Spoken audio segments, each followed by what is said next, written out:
Automatically আপনার ডালে উড়ে উড়ে এসে বসে যাবে। টাকার জন্য আপনাকে নিতে হবে সঠিক সময়ে সঠিক সিদ্ধান্ত। আপনি যদি প্রপার টাইমে প্রপার জায়গায় ইনভেস্ট করতে না পারেন তাহলে কিন্তু আপনাকে অনেক লুজার হতে হবে। এই জন্য আমাদেরকে জানতে হবে কোথায় কোন সময় কিভাবে ইনভেস্টমেন্ট করতে হয় এবং কোন অ্যাসেট ক্লাসে ইনভেস্ট করতে হয়। আমরা জানি বাংলাদেশে এখন অনেক হাই ইনফ্লেশন চলছে এবং এই হাই ইনফ্লেশনের এগেনস্টে ফাইট করতে গিয়ে সেন্ট্রাল ব্যাংক বা বাংলাদেশ ব্যাংক কন্টিনিউয়াসলি তার পলিসি রেটগুলো হাইক করছে।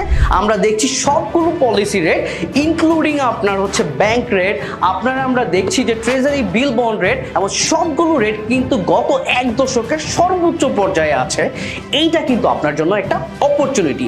আপনি যদি প্রপার টাইমে প্রপারভাবে আপনি ফিক্সড ইনকাম ইনস্ট্রুমেন্টে ইনভেস্ট করতে পারেন, আপনার রিটার্নকে কিন্তু আপনি উইদিন 1 or 2 ইয়ার্সের মধ্যে 50 থেকে 100% পর্যন্ত নিয়ে যেতে পারবেন, যেটা হবে সামনের 1 থেকে 2 বছরে বাংলাদেশে যতগুলো অ্যাসেট ক্লাস আছে এর মধ্যে সর্বোচ্চ রিটার্ন। তাহলে কিভাবে আপনি সর্বোচ্চ রিটার্ন জেনারেট করতে পারেন সেটা নিয়ে সিয়াস নিয়ে এসেছে mastering the fixed income instrument নামে একটি কোর্স।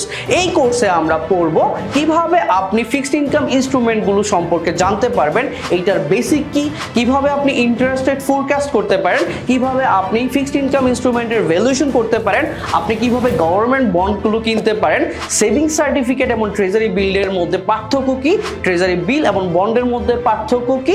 এছাড়া আপনি জানতে পারবেন কিভাবে আপনি কর্পোরেট বন্ডে ইনভেস্টমেন্ট করতে পারেন, আপনি চাইলে ইসলামিকভাবে বা শরিয়া সম্মতভাবে কিভাবে ইনভেস্টমেন্ট করতে পারেন, এবং যদি আপনি একটি কোম্পানির মালিক হন বা সিইও হন বা সিএফও হন কিভাবে আপনি একটি বন্ড ইস্যু করতে পারেন।